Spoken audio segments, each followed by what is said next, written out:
Jadi ini adalah jalan cerita harga yang terjadi. Oke, sekarang kita cepetin aja ya. Kita lanjut ke level ini. Nah, sekarang mari kita lihat. Setelah kita tahu perjalanan harga yang terjadi tadi, teman-teman, maka kita bisa bercerita tentang apa yang mungkin terjadi di level ini. Karena kita sebenarnya sudah tahu histori yang terjadi di masa lalunya. Nah, jadi di pembahasan kali ini kita akan bahas tentang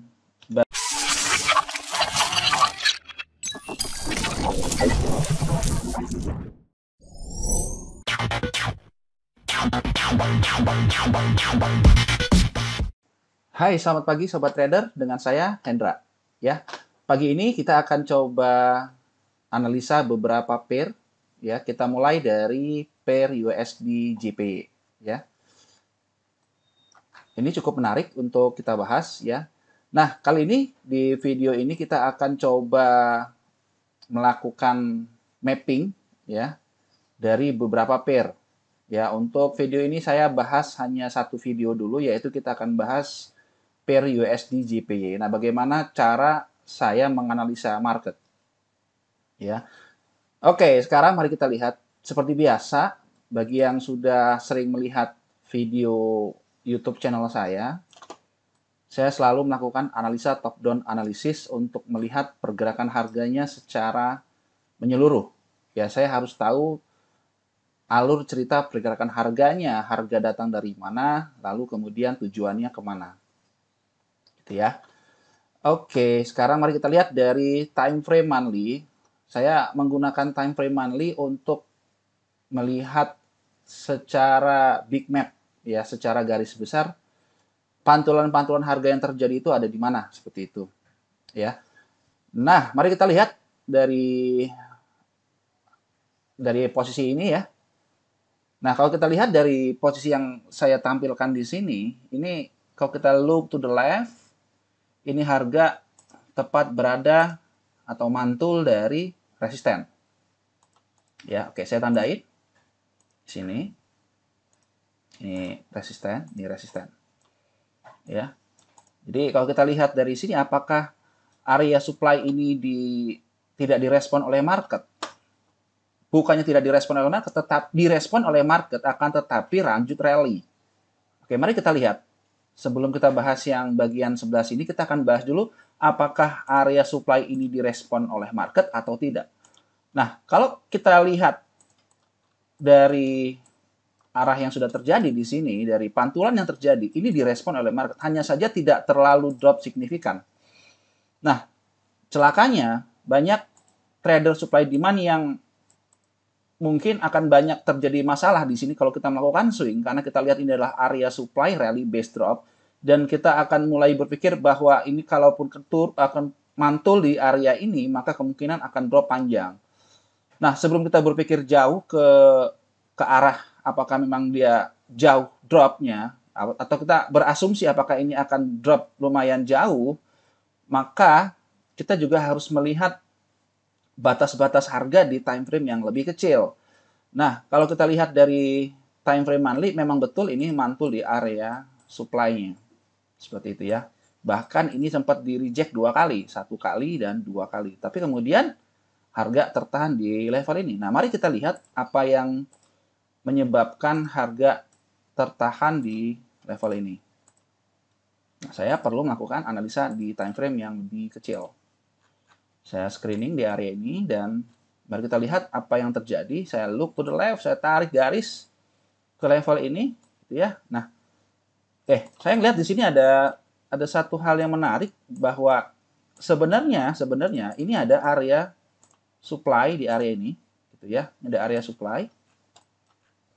Area supply kemudian di retest di masa lalunya, di retest, kemudian turun lumayan dalam dan akhirnya kembali lagi pada 27 Oktober 2014, dan kita melihat inilah yang sebenarnya menahan harga. Ya, inilah sebenarnya menahan harga untuk tidak lanjut turun, teman-teman, untuk tidak lanjut turun. Nah, kalau kita lakukan backtest nih, saya asumsikan ini belum terjadi. Seperti ini. Ya. Maka ketika saya asumsikan teman-teman melakukan sell karena ini berada di area supply ini adalah fresh, maka tentunya kita tidak berharap untuk lebih jauh, karena bisa saja zona terdekat ini tidak mampu direspon oleh market, teman-teman. Nah, mungkin ini yang banyak sering dilupakan oleh sebagian trader yang menggunakan supply demand. Atau mungkin orang yang sudah biasa menggunakan top down analysis, bisa saja ini missing. Jadi tidak di tidak dibiarkan saja seperti itu dan dicuekin seperti itu ya.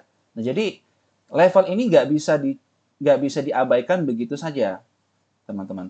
Ya. Nah, walaupun kita melihat ini bentuknya adalah compression. Tapi buat saya secara pribadi, level ini jelas krusial. Nah, kalau kita lihat yang terjadi kemudian, ya, kenaikan yang luar biasa seperti ini adalah momentum buyer. Ya, kita lihat momentum buyer ini membuat higher high, higher low. Secara struktur market membuat higher high, higher low. So, saya pikir kalaupun Anda melakukan entry di level ini, maka pastikan ini hanya menjadi target short term, bukan untuk swing trade. Kenapa? Karena area ini masih fresh. Walaupun kita melihat dari time frame-nya daily, ini seperti compression. Tapi kalau kita melihat dari time frame yang lebih besar, kita melihat dari time frame weekly, ini jelas secara histori, ya, pernah terjadi satu rejection dan ini belum berhasil untuk ditembus. Jadi supply yang sempat mantul di masa lalunya become demand, supply become demand. Ya, supply become demand. Ini konsep seperti support become resistant. Ya, seperti support become resistant. Dan mari kita lihat yang terjadi kemudian. Kalau Anda tidak lepas posisi, maka yang terjadi adalah retest 2 kali di sini. Retest 2 kali. Ternyata harga kembali mantul di situ ya. Nah, skenario apa yang terjadi? Di percobaan retest yang kedua juga tidak mampu untuk tembus ke bawah, tetapi dipantulkan kembali. Dan bahkan naik ke atas. Ya, ini kita lihat ada percobaan berikutnya untuk break higher high di sini, akan tetapi tidak mampu tembus. Kemudian ini ada area supply di situ ya, ada area supply. Oke, dan kita melihat ini ada area demand. Ya, ini ada terjadi sideways di level tersebut, gitu ya. Oke. Nah, kalau sudah seperti ini terjadi akumulasi kembali. Nah, ini ada terjadi akumulasi, proses akumulasi. Nah, bagi teman-teman yang belum paham apa itu akumulasi, akumulasi ini adalah satu proses pause atau gerakan istirahat dari tren sebelumnya yang terjadi. Ya. Jadi kalau kita bayangkan ini seperti mobil yang bergerak kencang di jalan tol kemudian bergerak istirahat. Dan ini yang terjadi, akumulasi kembali lagi. Masuk pasar, ya, buyer masuk pasar. Dan disinilah kita bisa melihat terjadinya kenaikan. Nah, apakah kita bisa berasumsi bahwa area ini di kemudian hari ini akan menjadi satu level untuk kemungkinan seller menahan harga? Sangat mungkin terjadi. Kenapa? Karena kalau kita lihat secara histori, ya, pernah terjadi retest 3 kali di level ini. Dan kita tahu bahwa time frame monthly, weekly, daily itu jarang sekali terjadi breakout, ya. Sekali itu jarang sekali. Biasanya berkali-kali baru terjadi breakout. Ya, pengalaman saya selama bertahun-tahun menggunakan teknik supply demand, jarang sekali retest sekali langsung jebol. Biasanya berkali-kali, bisa 4 sampai 5 kali baru jebol. Dan mari kita lihat yang terjadi saat kita melihat saat ini menyentuh garis merah. Ya, kita lihat, saya cepetin di sini. Nah, di sini terjadi perlawanan dari sisi seller, ya. Kemudian dia bergerak naik dan menciptakan bearish engulfing. Bearish engulfing di sini maknanya terjadi perlawanan. Oke, terjadi perlawanan. Dan kalau kita lihat di sini, ini kemungkinan yang akan terjadi adalah secara short term ini akan menuju target area ini. Mari kita lihat. Apa yang terjadi kemudian? Oke, hit kalau Anda short term di sini untuk sell ya, karena kita melihat kita sudah melakukan analisa dari time frame terbesar gitu ya untuk mengetahui alur cerita harga, kemungkinan kita bisa melakukan posisi sell di level ini. Anda bisa gunakan time frame kecil, bisa menggunakan time frame M30, M15, H1 untuk kita bisa trade di sini. Dan kita bisa TP di patahan. Nah, apa itu patahan? Apa itu akumulasi? Itu sudah saya bahas di ebook S&D Mastery. Teman-teman bisa lihat ya, bisa klik link di deskripsi ya. Ada link untuk Anda lihat untuk e-booknya ya. Anda bisa lihat. Oke, kita lihat lagi apa yang terjadi kemudian. Break. Ya, confirm break. Nah, oke, sekarang saya lakukan untuk saya cepetin ya langsung ya. Nah, Anda lihat terjadi luar biasa ya pergerakannya dan akhirnya lanjut turun, teman-teman. Di sini terjadinya retest ini, retest di sini. Oke, 1 2 3 retest ini masih tidak tembus, kemudian ada supply baru di sini. Ini tadi kita lihat terjadi retest dari area supply sini dari base engulfing, kemudian menciptakan base baru dan kemudian turun. Ini ya. Kemudian turun. Kemudian kita lihat ternyata mampu break di sini, teman-teman. Ini mampu break, ini mampu break, dan disinilah kita bisa melakukan untuk short sell. Ya, nah di sini kita bisa melakukan untuk melakukan short selling. Karena secara struktur market sudah break area ini ya, ini sudah break. Ini berhasil break. Oke, kemudian harga naik lagi, kemudian harga turun kembali. Nah, pertanyaan berikutnya, the big question-nya adalah apa yang menyebabkan harga mantul di area ini? Begitu ya. Apa yang menyebabkan harga mantul di level ini? Nah, mari kita lihat dari time frame yang lebih besar untuk melihat apa sebenarnya yang terjadi. Look to the left. Always look to the left.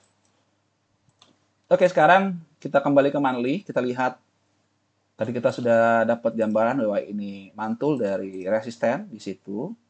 Ya, kemudian harga turun dan yang menyebabkan harga tertahan dari sini adalah karena mantul dari area demand.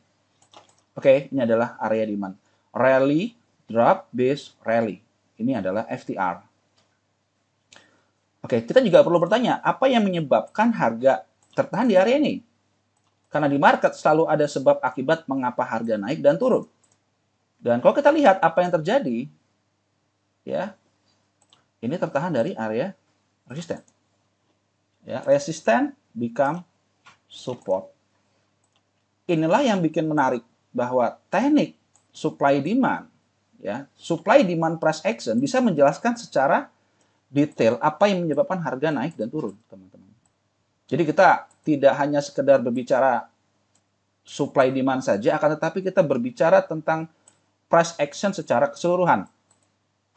Ya, nah, ini jelas sekali yang menyebabkan terjadinya rally base drop ini, pola continuation adalah karena terjadinya rejection dari level ini. Ya, kalau kita lihat pasti ada sesuatu di sini, ada something yang menyebabkan terjadinya pantulan shadow ini. Saya curiga ini adalah area rally base rally. Ini adalah hidden base. Mari kita lihat apa yang terjadi di situ. Oke, tepat saja, benar saja ternyata ini adalah area base. Ya, nih, ini adalah area base. Nih, adalah rally, drop, base, rally. Ini adalah FTR. Ini adalah FTR. Apa itu FTR? Saya sudah jelaskan secara spesifik di supply demand ya di ebook S&D Mastery. Nah, ini harga mantul di sini. Oke, kemudian harga bergerak naik dan membuat satu cekungan di sini dan inilah yang akhirnya mampu menahan harga di situ. Ya. Oke, lanjut. Kita sudah tahu histori apa yang menyebabkan harga tertahan dari level ini. Nah, mungkin kita bertanya, apakah kalau misalkan ini belum terjadi, kalau ini belum terjadi, Apakah kita bisa berasumsi ini menjadi satu tahanan dari seller? Saya jawab ya. Ya kenapa? Karena ini adalah signifikan support. Ya, sebelum di break ini terjadi retest di 1 2 3 4 kali retest dan akhirnya di break. So level ini menjadi important, menjadi penting untuk kita amati. Nah, oke, sekarang mari kita lihat apa yang terjadi ketika harga menyentuh level ini, teman-teman. Kita lihat. Kita lihat. Apakah harga benar-benar tepat terjadi pantulan di situ? Oke. Karena ada momentum yang sangat besar terjadi, bahkan level ini juga ditembus. Pertanyaannya, apakah kita bisa memprediksi di mana kemungkinan harga akan tertahan, kalaupun ini mampu diberi? Ya, kita bisa mengantisipasi terjadinya manipulasi dengan melihat something di bagian level ini. Kenapa? Karena ini awal terjadinya drop signifikan di masa lalunya. Ya. Nah, kita melihat ada supply area terbentuk di sini. Ini ada momentum buyer di masa lalunya, kemudian di break. Dan kalau kita lihat jalan cerita harga, jelas ini seller masuk. Ya, awalnya buyer masuk, kemudian dihantam oleh candle yang sangat besar dan akhirnya drop panjang. Jadi menurut saya ini menjadi level yang sangat-sangat penting sekali. Bahkan ini lebih penting dibandingkan dengan time frame yang tadi kita lihat di time frame monthly. Nah, disinilah yang menjadi satu masalah, teman-teman. Banyak trader yang kena stop loss hunting di posisi ini. Ya.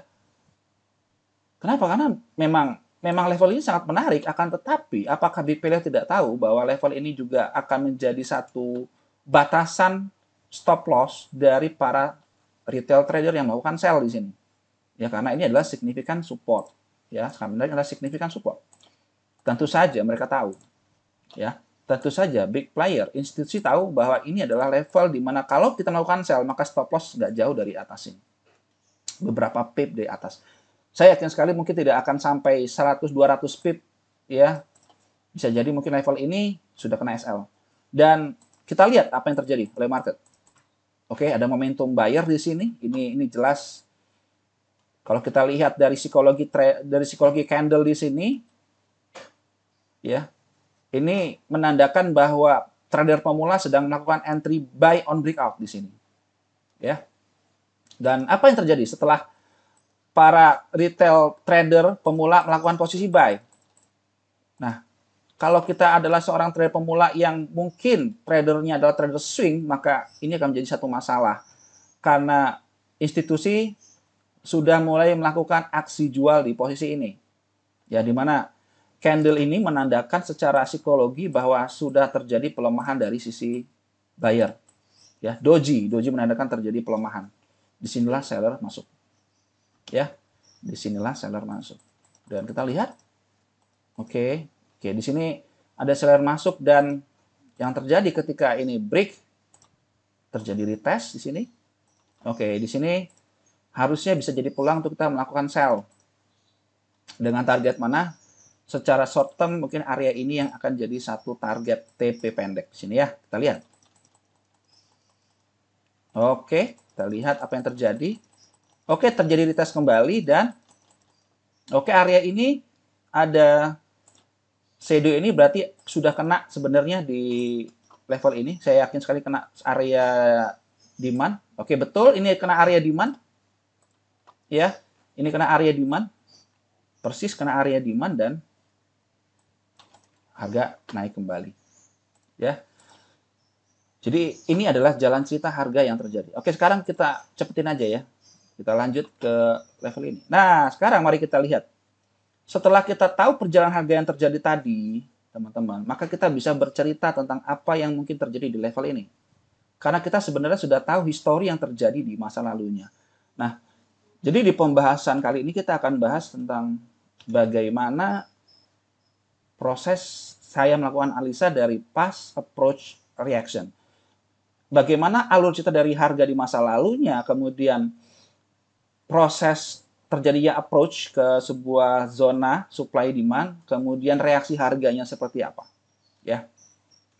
Nah, kita lihat ini terjadi pantulan dari area supply, kemudian turun, tapi kemudian terjadi kenaikan di sini, menciptakan area demand baru. Ini adalah demand baru, drop base rally, kemudian kita lihat di sini ada shadow yang terjadi, shadow ini menandakan berarti ini adalah hidden base di sini. Dan kita lihat sudah terjadi retest berkali-kali, teman-teman di sini, 1 kali, 2 kali, 3 kali, 4 kali. Ya. Kemudian yang kelima, 5 kali bahkan tidak mampu untuk jebol. So, level ini sangat kuat sekali ya. Nah, tentu kita bisa berpikir, apa yang menyebabkan, mungkin kita akan bertanya, apa yang menyebabkan harga tertahan di sini? Padahal ini hanya sebuah shadow saja begitu ya. Nah, untuk cari tahu apa yang menyebabkan terjadinya, oke, saya kasih warna yang berbeda agar kita bisa melihat ya bagaimana sebenarnya area demand ini terjadi gitu ya.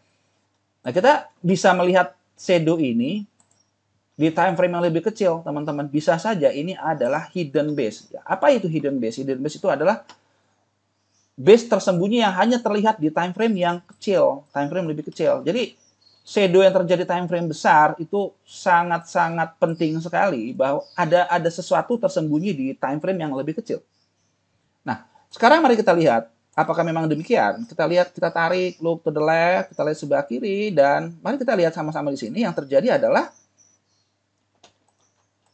kita besarkan di sini.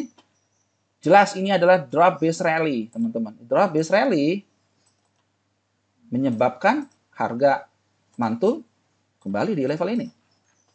Ya, jadi inilah yang akhirnya mampu memantulkan harga. Ya. Apakah kita bisa mendeteksi terjadinya adanya momentum buyer terjadi? Sini. Ya. Ini momentum buyer yang terjadi terbentuk. Ya. Ini momentum buyer. Impulse terjadi di level ini. Impulse terjadi dan ini adalah titik korektif. Ya. Level ini adalah titik korektif, teman-teman.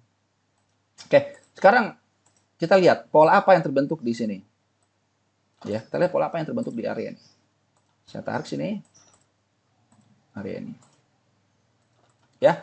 Saya melihat ini adalah sebuah pola dari bullish flag. Ya. Jadi ini flagnya, kemudian ini adalah pole. Bullish flag. Ya. A, B. Ya, ini adalah A, B, C, D. Ya. A ke B adalah pole, B ke C adalah korektif, C ke D adalah impuls kembali. Ya. Jadi ini adalah, saya berkeyakinan ini adalah kalau kita dekatkan dengan atau kita kaitkan dengan teknik Elliott Wave, ini bisa jadi adalah gelombang 1. Kemudian ini gelombang 2 dan ini adalah gelombang 3 extended. Ya, gelombang 3 extended. Gelombang 3 extended, kemudian ini terjadi akumulasi kembali di sini, maka ini adalah wave keempat. Ya, ini adalah wave keempat. Nah, ini wave keempat. Pertanyaannya, ini adalah running wave kelima, teman-teman. Ini wave kelima.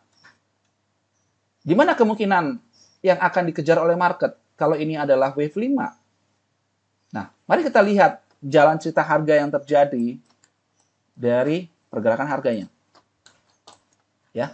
Nah, kalau kita lihat dari alur cerita harga di sini, ini jelas sebelum kenaikan yang sangat besar ini yang terjadi Januari 2021, ya. Ini sempat harga menjadi satu titik penting. Kenapa? Karena level ini mampu menahan harga berkali-kali.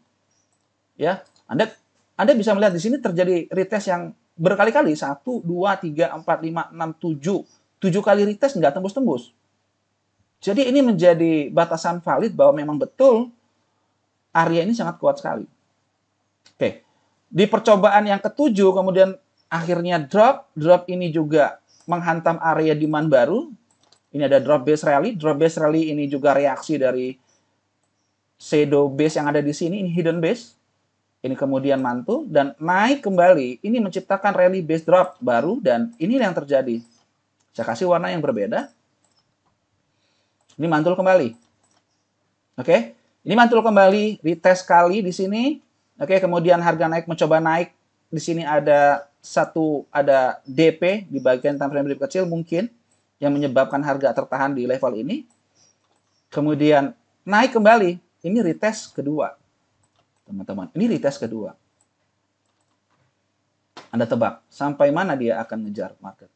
Kemungkinan besar level inilah yang akan dituju oleh market. Ya. Level ini yang akan dituju oleh market. Sampai di sini kita nggak tahu. Bisa saja ini jebol. Tapi kita sudah tahu, sudah mengantisipasi bahwa level ini memang betul menjadi tujuan harga. Kalau kita look to the left, sebelah sini adalah area supply. Dan kalau kita berbicara ini angkanya, apakah ini angka psikologi number? Mari kita lihat, apakah ini angka psikologi number? Oke, kalau saya melihat dari sini, jelas ini angka 112.000, jelas ini angka psikologi number.